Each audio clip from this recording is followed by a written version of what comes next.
India's grand old party, the Congress, has its first non Gandhi president in more than 2 decades.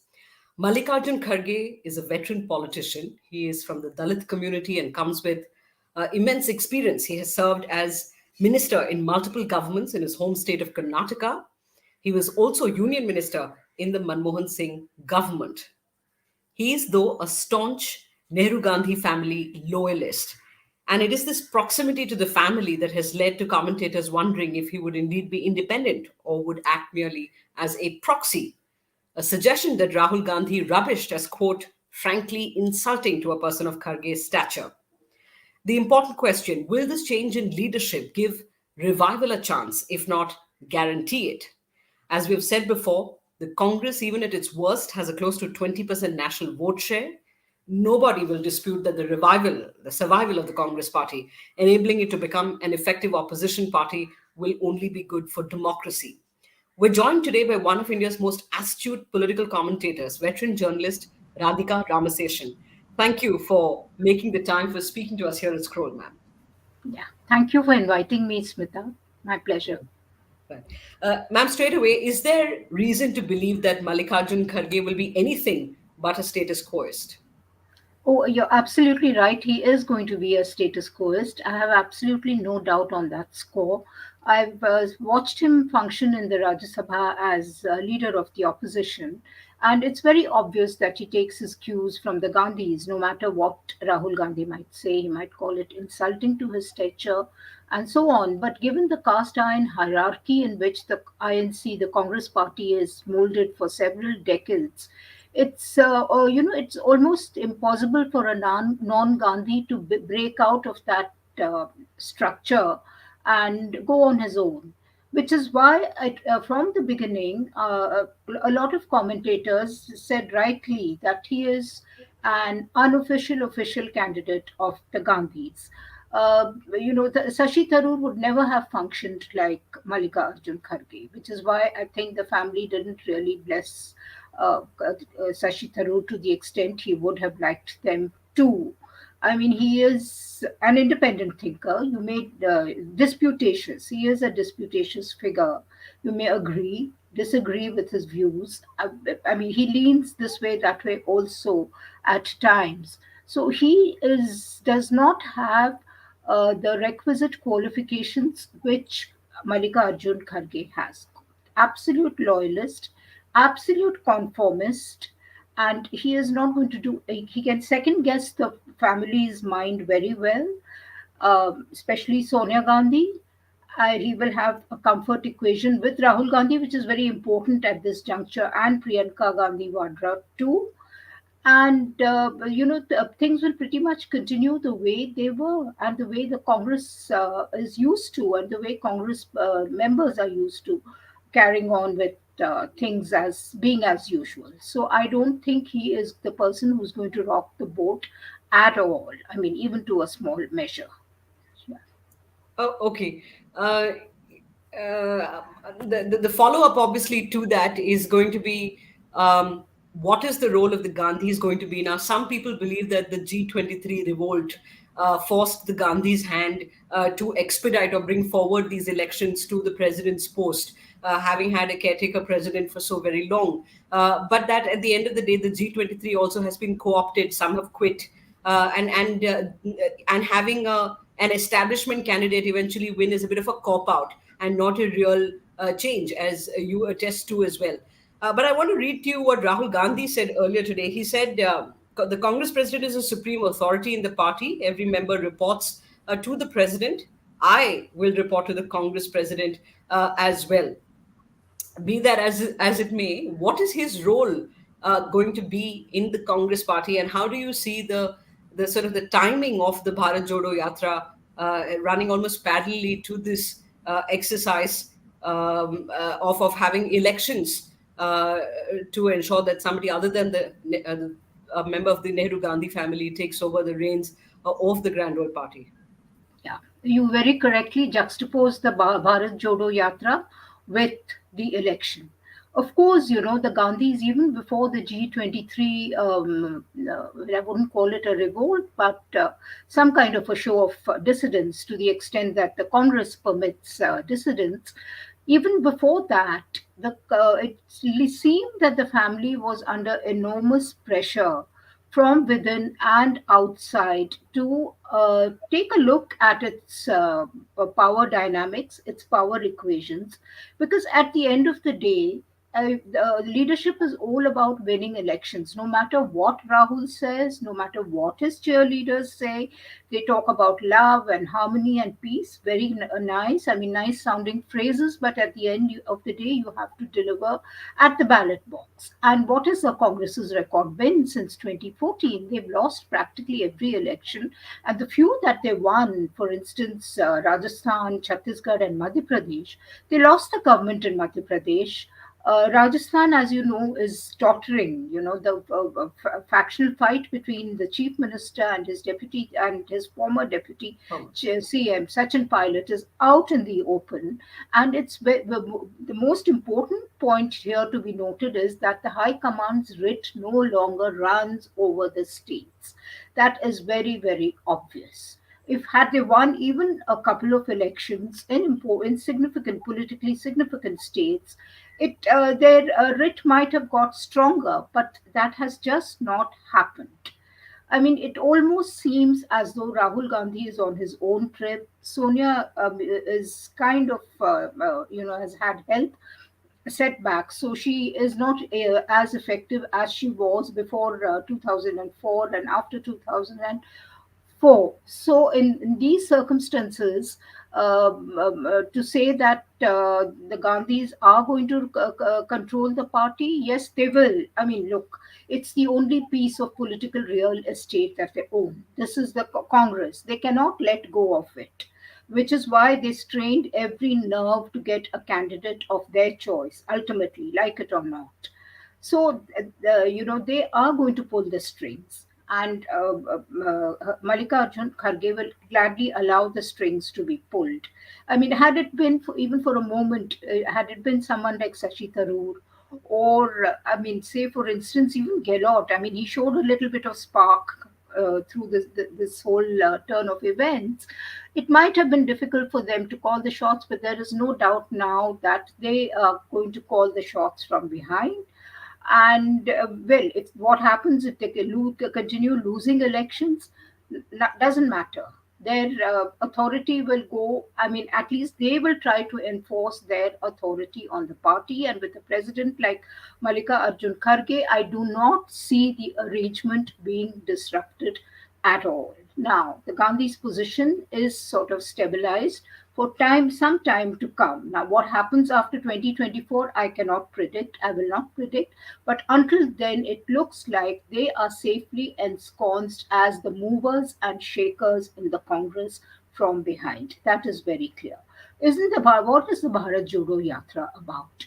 It is obviously a big build up to Rahul Gandhi in the run up to 2024. I mean, it's like JP Nadda is the president of the BJP and Modi is the face of the BJP. So they are trying out something similar. You have a Congress president, of course, as per the party constitution, he has the authority and everybody has to report to him.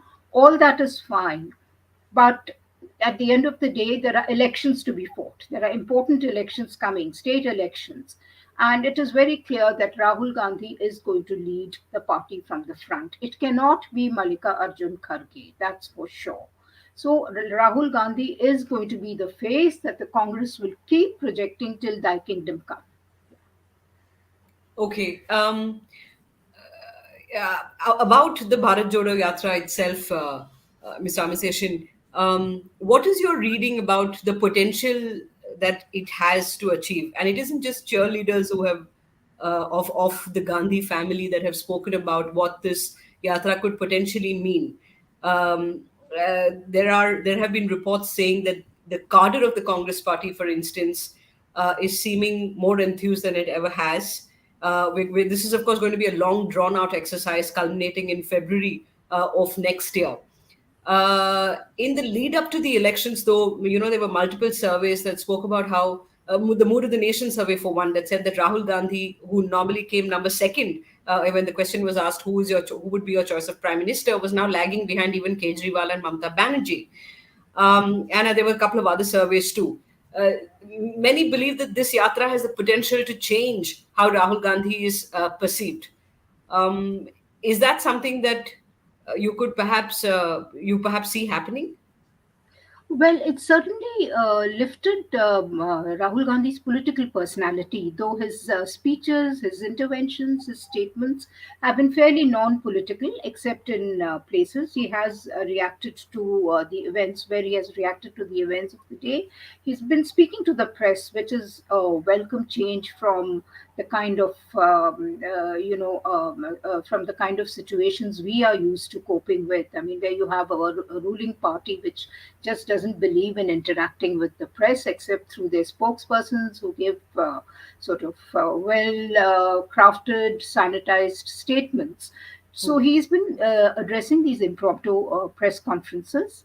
And as you said, some of the mood of the nation surveys did put him a little, couple of notches behind, say, Mamta Banerjee or Arvind Kejriwal. So it is very crucial for the Congress at this point to re-establish its position as the leading party in the opposition and not allow one of the regional satraps to take over, which looked like the direction in which opposition politics was going.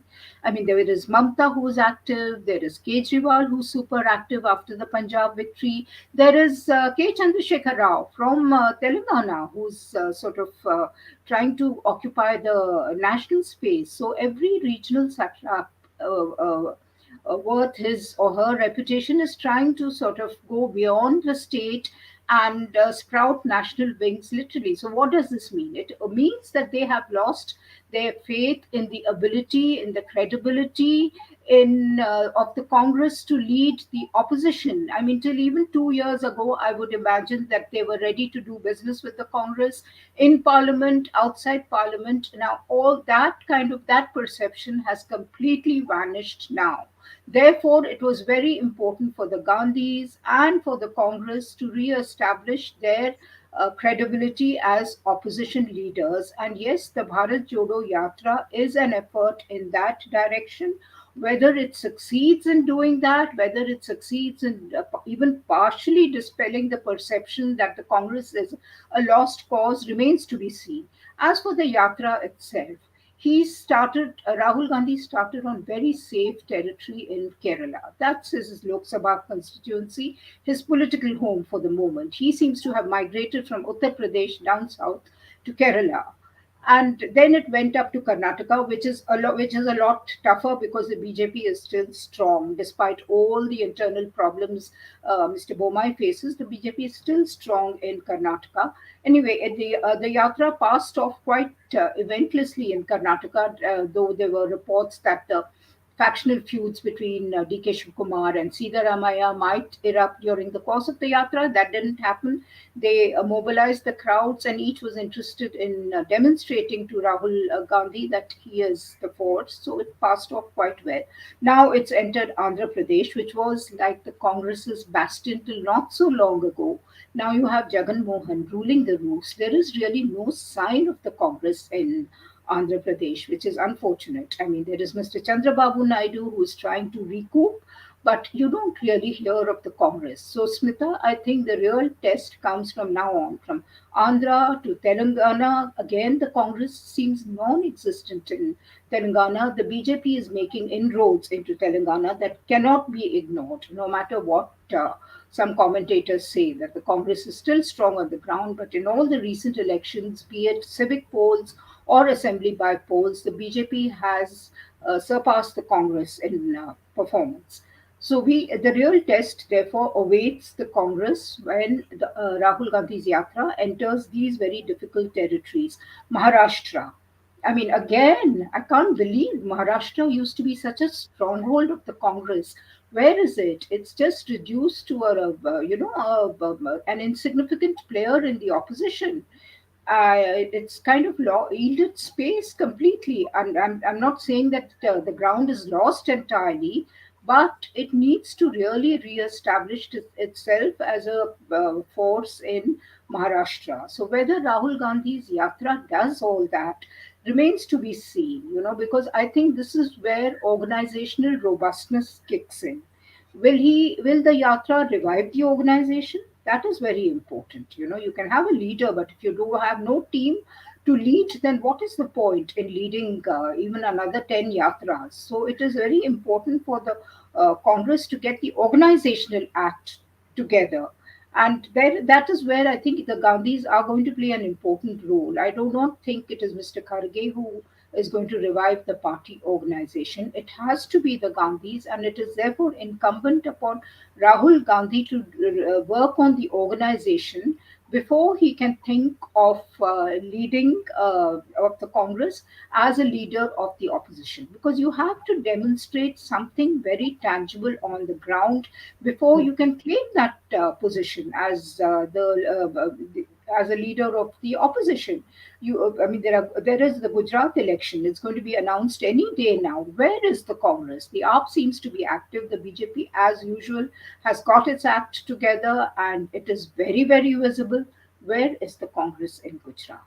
Again, the Congress has a 30% vote in Gujarat. I mean, you spoke right in the beginning of a 20% national vote in Gujarat. It's about 30%, which is not to be sniggered at. But are they building on it? Are they even capable of retaining that 30%? I do not know.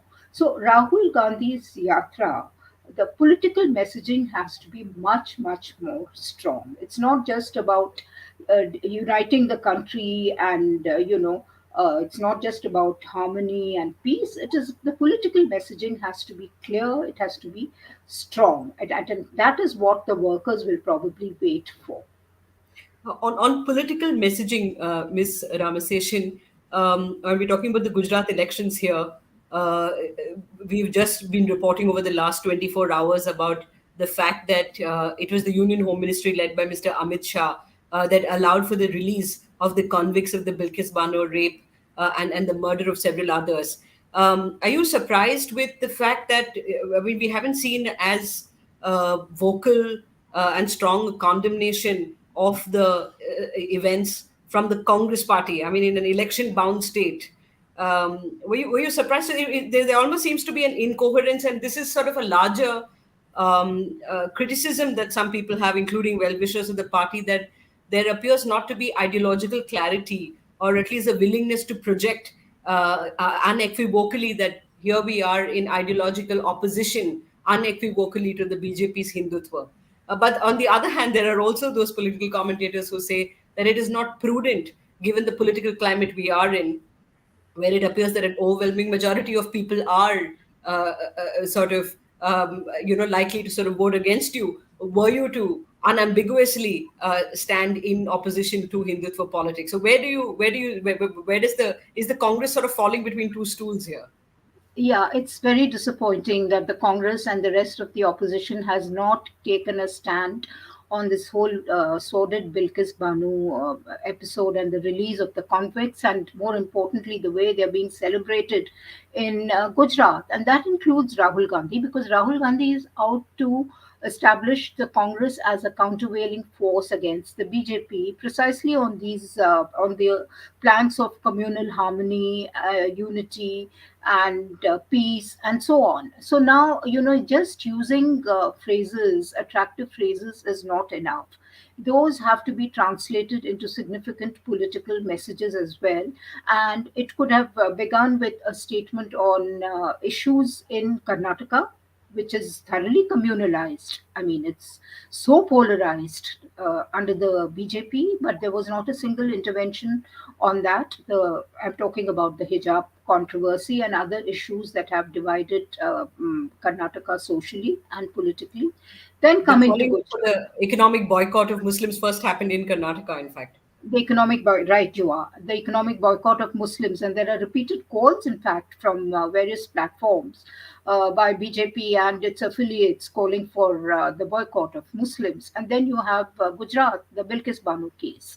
Again, Congress has been defensive since 1989. I would like to take you back when you had the famous Shilanyas sanction in Ayodhya, and that was balanced by the Shah Banu overturning the Supreme Court Shah Banu judgment. So Rahul Gandhi's father, Rajiv Gandhi, thought he could please both the Hindus and the Muslims, and he precisely went about antagonizing both the communities. Since then, the Congress has fallen between two stools on this whole issue of Hindutva. Wherever there is an issue concerning Hindutva or impinging on so called rights and interests of the majority community, the Congress has fought shy of taking a stand. There is no doubt about it. In whether it was the 2002 Gujarat communal violence, where it later seemed, with the benefit of hindsight, that half the Congress tacitly supported what happened after the Godhra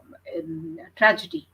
So, it's and last Gujarat elections, if you remember, Rahul Gandhi went on this whole temple yatra throughout Gujarat, and then the whole business about him wearing a sacred thread also cropped up in Gujarat to prove that he is a good Brahmin. And it helped the Congress, by the way. I would say that it blunted the edge of the BJP's criticism against the Congress for not being Hindu enough. It did help the Congress.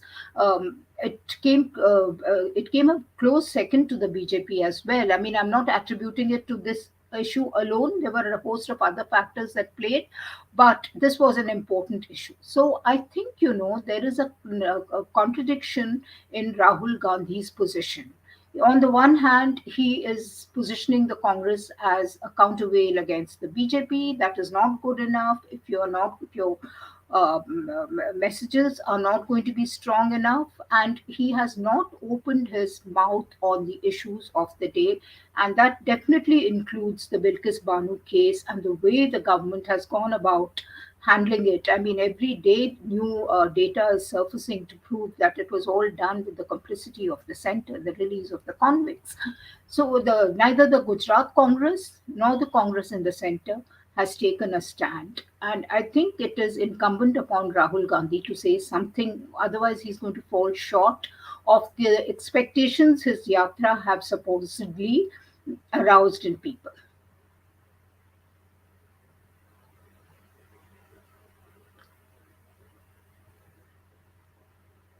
Can't hear you.